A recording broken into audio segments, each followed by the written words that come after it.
Assalomu alaykum. Buxoro biz kanalida ilm va kitobxonlikni targ'ib etuvchi Diqqat ijtimoiy loyihasi. Bugungi manzilimiz Zarangari mahalla fuqarolar yig'inida joylashgan 10-umumiy o'rta ta'lim maktabi. Hurmatli o'quvchilar, siz tayyor bo'lsangiz, men birinchi savolni o'qiyman. Eslatib o'tamiz, ushbu savollarimiz Mat Akademiya xususiy maktabi tomonidan taqdim etilmoqda. Diqqat savol: eng tez o'sadigan o'simlik qaysi? Eng tez o'sadigan o'simlik ra'no. Eng tez o'sadigan o'simlik ra'no. Eng tez o'sadigan o'simlik atirgul. Eng tez o'sadigan o'simlik bambuk. Javobni to'g'ri yo'llagan o'quvchimizga Mat Akademiyadan maxsus kitob sovg'a etiladi.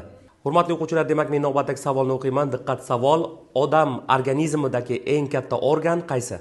Oshqozon. O'pka. Eng kattasi yurak. Teri. Javobni to'g'ri yo'llagan o'quvchimizga Mat Akademiyadan maxsus kitob sovg'a etiladi. Hurmatli o'quvchilar, demak men navbatdagi savolni o'qiyman. Diqqat savol: havo tarkibidagi eng ko'p gaz qaysi? Bu kislorod hisoblanadi deb o'ylayman. Eng ko'p gaz karbonat angidrid. Eng ko'p gaz kislorod. Eng ko'p gaz azot. Javobni to'g'ri yo'llagan o'quvchimizga Mat Akademiyadan maxsus kitob sovg'a etiladi. Hurmatli o'quvchilar, siz tayyor bo'lsangiz, men navbatdagi savolni o'qiyman.